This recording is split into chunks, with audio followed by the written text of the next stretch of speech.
ત્રણ લોકોને મજબૂત કરો તમારા દેશમાં. એક, પેલું માનસિક ચિંતા દૂર કરવી હોય તો એ ભણતો હોય ત્યાં એની નોકરીની વ્યવસ્થા કરી દે. માણસને ચિંતા સૌથી વધારે એની આજીવિકાની થતી હોય. આજીવિકાની વ્યવસ્થા પહેલેથી કરી હતી. વર્ણ વ્યવસ્થામાં પેલા ચિંતા કોઈને ન હતી, આજીવિકા પહેલેથી નિશ્ચિત હતી, એટલે કોઈને ચિંતા નહોતી. રોજગાર બધાને મળી રહી તો એક પણ માનસિક ચિંતાઓ ન થાય. બીજી, ખેડૂતોને સૌથી મોટું પ્રોત્સાહન આપવું જોઈએ.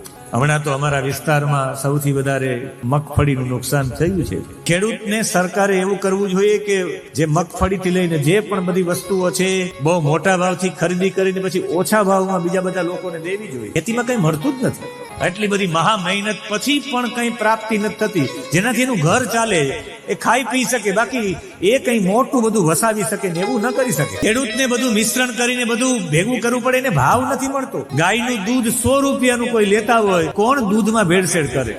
થોડુંક ભલે ને 1 લીટર હોય તો એને વેચાય. હું તો કહું જેટલા વ્યસનો છે ને વ્યસનોમાં ટેક્સ મોટો મૂકવો જોઈએ. દારૂની બોટલ 1000 ની આવતી હોય 10,000 ની થઈ જવી જોઈએ. સિગરેટ 20 રૂપિયાની આવતી હોય એ 800 રૂપિયાની થઈ જવી જોઈએ. કાચી પાતળી ફાકી જે મળતી હોય એ 20 રૂપિયાની મળતી હોય તો એ 350 ની થવી જોઈએ. એમાં ટેક્સ લગાડવો જોઈએ. એટલે ઓટોમેટિક આ પણ છૂટી જાય અને ઓલામાં ભાવ આપવો જોઈએ. સ્વાભાવિક.